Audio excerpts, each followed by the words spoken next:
Krishna, Hare Hare, Hare Rama, Rama Rama, Hare Hare. And now Chapter 6, The Master of the Senses, from the 1st Canto, 8th Chapter, 23rd text of the Srimad Bhagavatam. Hare Krishna,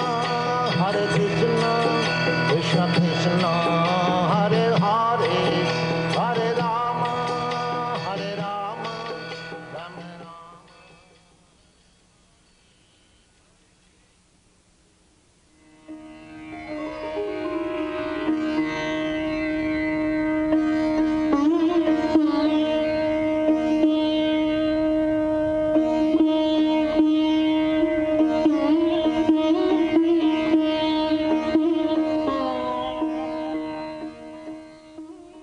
Yatha Rishikesha Kalena Devaki Kamsena Rudati Charam Shucharpita Vimochitaham Cha Sahatmaja Vibho Tvayaiva Natena Muhur Vipadganat. Translation. O Rishikesh, Master of the Senses and Lord of Lords, you have released your mother Devaki, who was long imprisoned and distressed by the envious King Kamsa, and me and my children from a series of constant dangers.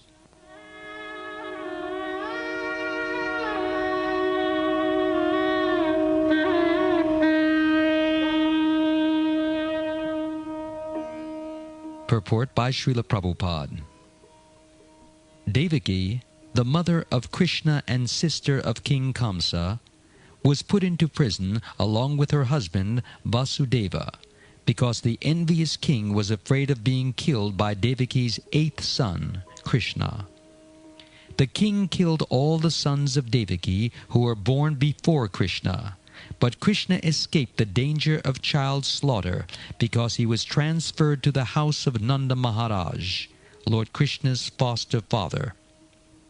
Kunti Devi, along with her children, was also saved from a series of dangers.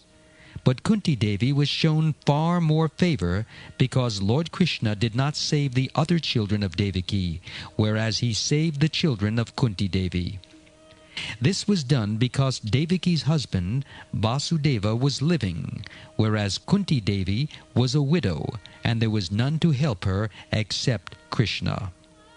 The conclusion is that Krishna bestows more favor upon a devotee who is in greater dangers. Sometimes he puts his pure devotees in such dangers because in that condition of helplessness, the devotee becomes more attached to the Lord. The more the attachment is there for the Lord, the more success is there for the devotee. Devaki, the devotee who became the mother of Krishna, was not an ordinary woman. After all, who can become the mother of the Supreme Personality of Godhead? Krishna agrees to become the son only of the most advanced devotee. In their previous lives, Devaki and her husband underwent severe austerities, and when Krishna therefore appeared before them, wanting to give them a benediction, they told him that they wanted a son like God. But where can there be another person equal to God? That is not possible. God is asamordva. That is, no one can be equal to or greater than him. There cannot be any competition. One cannot say, I am God, you are God, he is God, we are all God. No. One who says this is a dog, not God, for God is great, and he has no competitor. No one is equal to him. Everyone is lower. Ekale Ishvara Krishna Ara Sabha Vritya. The only master is Krishna, God, and everyone else is his servant, including even great demigods like Brahma, Vishnu, and Shiva, not to speak of others. Shiva Virinchi Nutam. In the Shastra, the Vedic scriptures, it is said that Lord Krishna is offered respect even by Lord Shiva and Lord Brahma, the topmost demigods.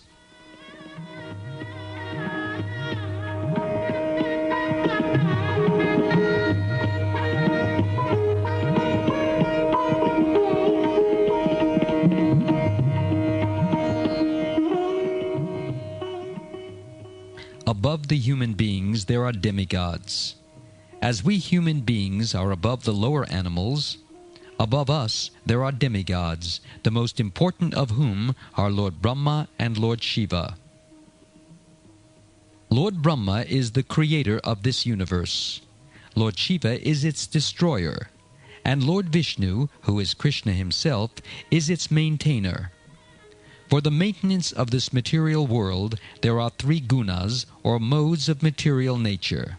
Sattva guna, the mode of goodness; Rajo guna, the mode of passion; and Tamo guna, the mode of ignorance.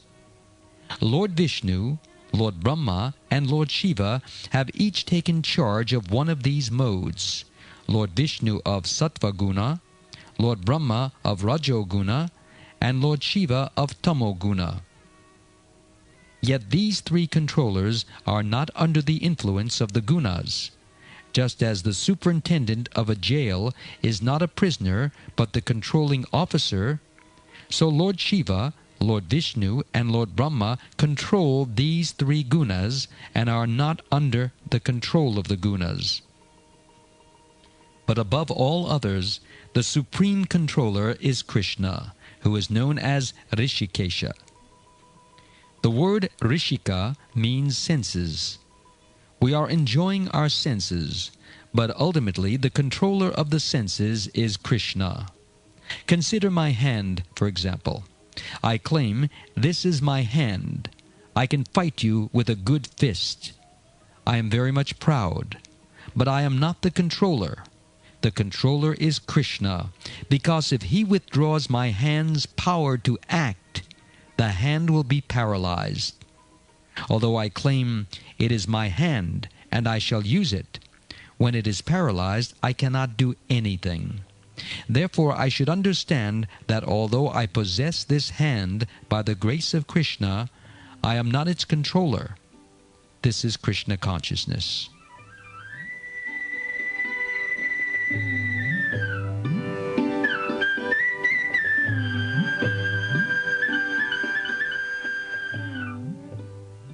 A sane man will think, if this hand is ultimately controlled by Krishna, then it is meant for Krishna. This is a common sense understanding. I claim, this is my hand, this is my leg, this is my ear. Even a child will speak this way. If we ask a child, what is this? He will say, it is my hand. But regardless of what we claim, actually it is not our hand. It is given to us. Because I wanted to use my hand in so many ways, Krishna has given it to me. All right, take this hand and use it. So it is a gift from Krishna, and therefore a sane man always consciously thinks, whatever I have in my possession, beginning with this body and my senses, is actually not mine. I have been given all these possessions to use, and if everything ultimately belongs to Krishna, why not use everything for Krishna?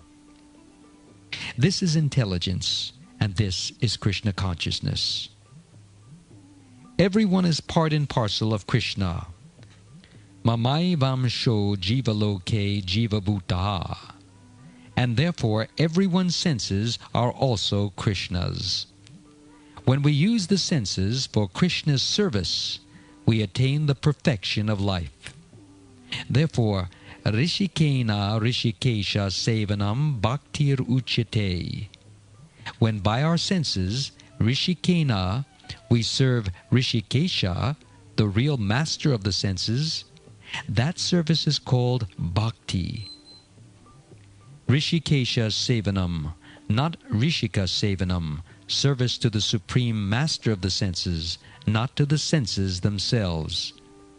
When we use our senses for sense gratification, we are in Maya, illusion. But when we use our senses for the gratification of the master of the senses, that service is called bhakti.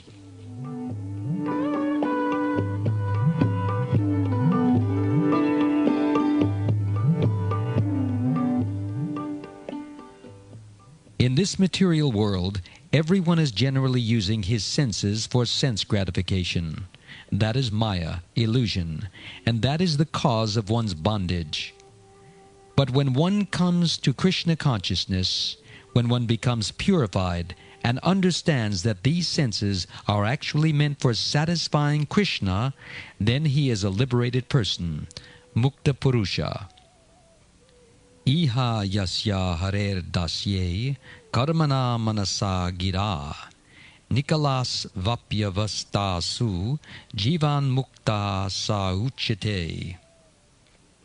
Which means, quote, a person who acts in the service of Krishna with his body, mind, intelligence, and words is a liberated person, even within the material world, unquote. One should come to understand, my senses are meant to serve the master of the senses, Rishikesha. The master of the senses is sitting within everyone's heart. In the Bhagavad-gita, chapter 15, text 15, the Lord says, Sarvasya chaham redi sanivishto, which means, quote, I am seated in everyone's heart, unquote. Mataha smritir jnanam apohanam cha, which means, quote, and from me come remembrance, knowledge, and forgetfulness, unquote. Krishna is so merciful that if we want to use our senses in a certain way, he will give us the chance to do so. The senses are not ours. They are Krishna's, but Krishna gives us the opportunity to use them according to our desires. For example, each of us has a tongue, and suppose we want to eat stool. We may say, Krishna, I want to taste stool.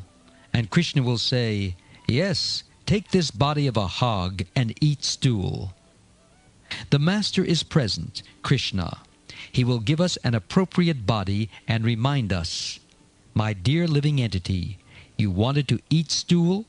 Now you have the proper body in which to do so.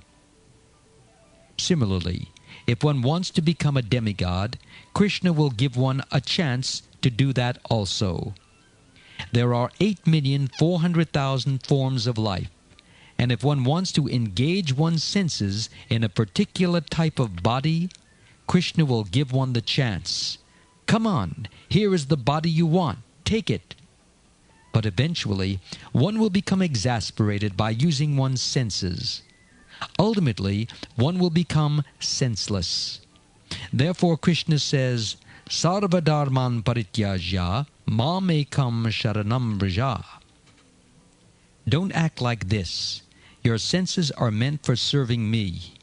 You are misusing your senses and are therefore being entrapped in different types of bodies. Therefore, to get relief from this tedious business of accepting one body and then giving it up to accept another, and again another in continued material existence, just give up this process of sense gratification and surrender unto me. Then you will be saved. This is Krishna consciousness.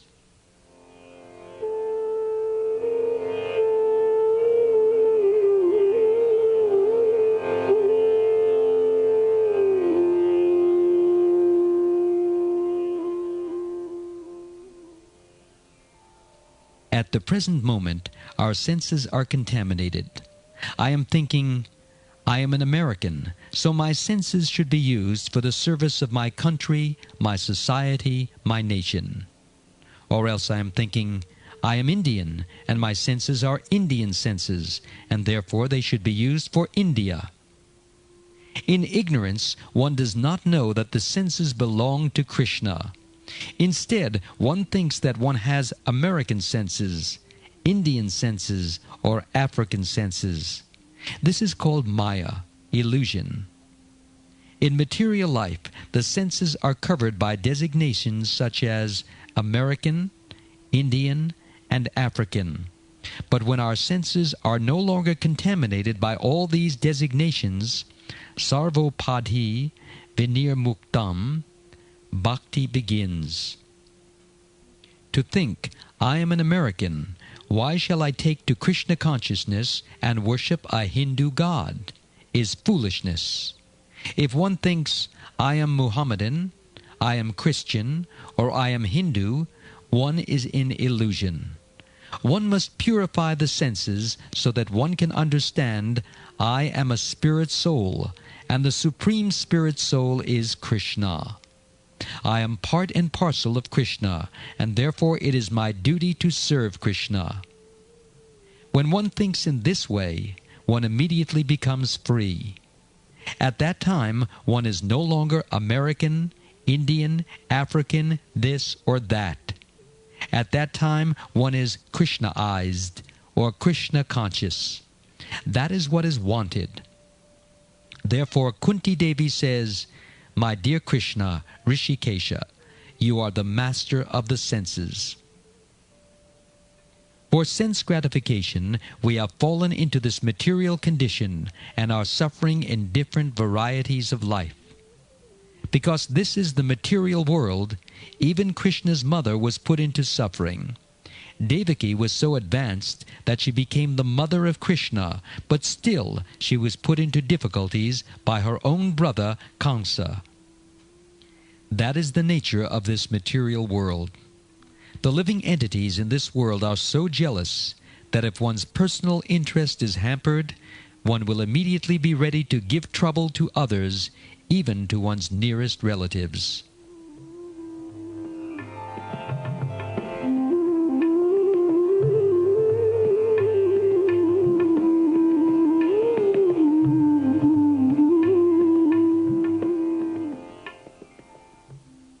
The word kala means jealous. This material world is a world of jealousy and envy. I am envious of you, and you are envious of me. The Krishna consciousness movement, however, is meant for one who is no longer jealous or envious. By becoming free from jealousy and envy, one becomes a perfect person. Dharma projita kaitavo tra paramo nirmatsaranam satam, which is from the Srimad Bhagavatam, Canto 1, Chapter 1, Text 2.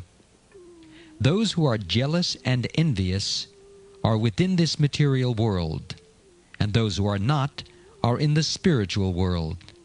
Therefore we can test ourselves.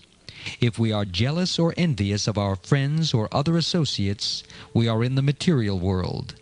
And if we are not jealous, we are in the spiritual world. There need be no doubt of whether we are spiritually advanced or not. We can test ourselves. Bhakti parishanubhavo viraktir anyatra cha. From the Srimad Bhagavatam, Canto 11, Chapter 2, Text 42. When we eat, we can understand for ourselves whether our hunger is satisfied. We don't have to take a certificate from others. Similarly, we can test for ourselves whether we are in the material world or the spiritual world. If we are jealous or envious, we are in the material world. And if we are not, we are in the spiritual world.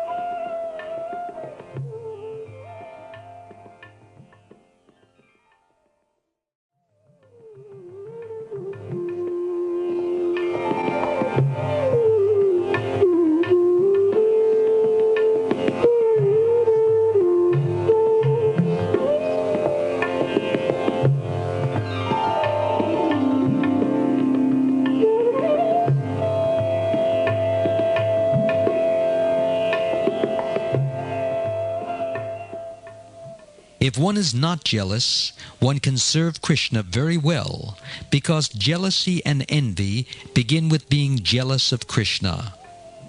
For example, some philosophers think, "Why should Krishna be God? I am also God." This is the beginning of material life, to be envious of Krishna. Why should Krishna be the enjoyer? They think. I shall also be the enjoyer. Why should Krishna enjoy the gopis?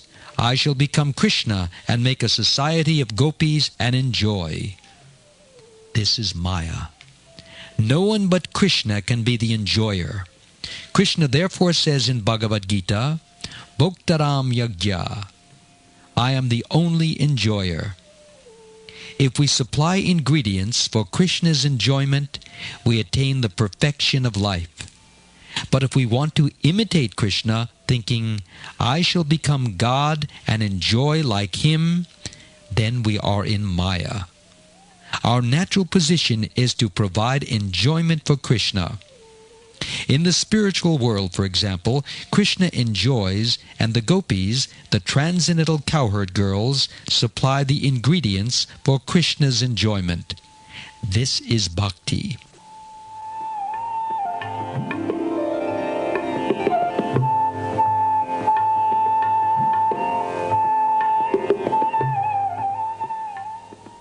Bhakti is a relationship between master and servant. The servant's duty is to serve the master, and the master supplies whatever the servant needs. Nityo nityanam chaitanas chaitanam, eko bahunam yo vidadati kaman, from the Katha Upanishad 2:13. The Vedic literature informs us that Krishna can supply all the necessities for one's life. There is no scarcity and no economic problem. We simply have to try to serve Krishna, and then everything will be complete. If Krishna desires, there may be ample supplies.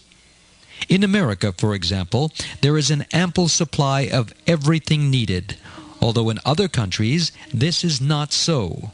For instance, when I went to Switzerland, I saw that everything there is imported. The only thing supplied locally is snow. This is all under Krishna's control. If one becomes a devotee, one will be amply supplied with food. And if one does not become a devotee, one will be covered with snow. Everything is under Krishna's control, so actually there is no scarcity.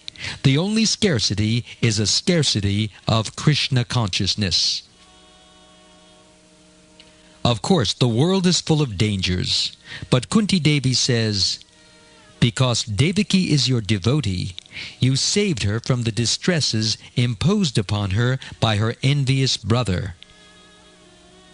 As soon as Devaki's brother heard that his sister's 8th son would kill him, he was immediately ready to kill Devaki. But Devaki's husband pacified him. It is the duty of a husband to protect his wife, and therefore Devaki's husband said, My dear brother-in-law, why are you envious of your sister? After all, your sister will not kill you. It is her son who will kill you. That is the problem. So I shall deliver all the sons to you, and then you may do whatever you like with them.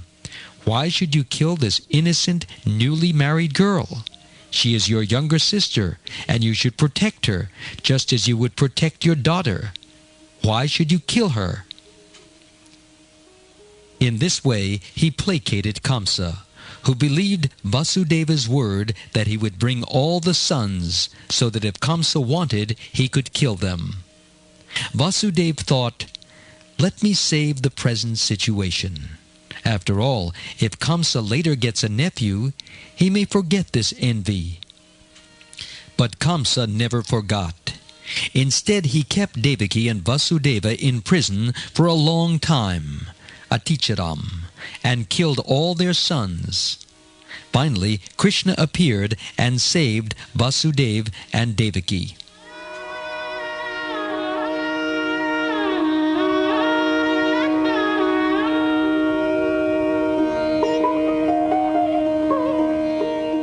Therefore, we must depend on Krishna, like Devaki and Kunti. After Kunti became a widow, the envious Dhritarashtra was always planning ways to kill her sons, the 5 Pandavas. He thought, because by chance I was born blind, I could not inherit the throne of the kingdom, and instead it went to my younger brother. Now he is dead, so at least my sons should get the throne. This is the materialistic propensity. One thinks, I shall be happy, my sons will be happy, my community will be happy, my nation will be happy.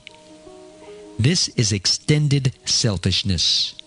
No one is thinking of Krishna and how Krishna will be happy. Rather, everyone is thinking in terms of his own happiness. How shall I be happy? How will my children, my community, my society, and my nation be happy? Everywhere we shall find this.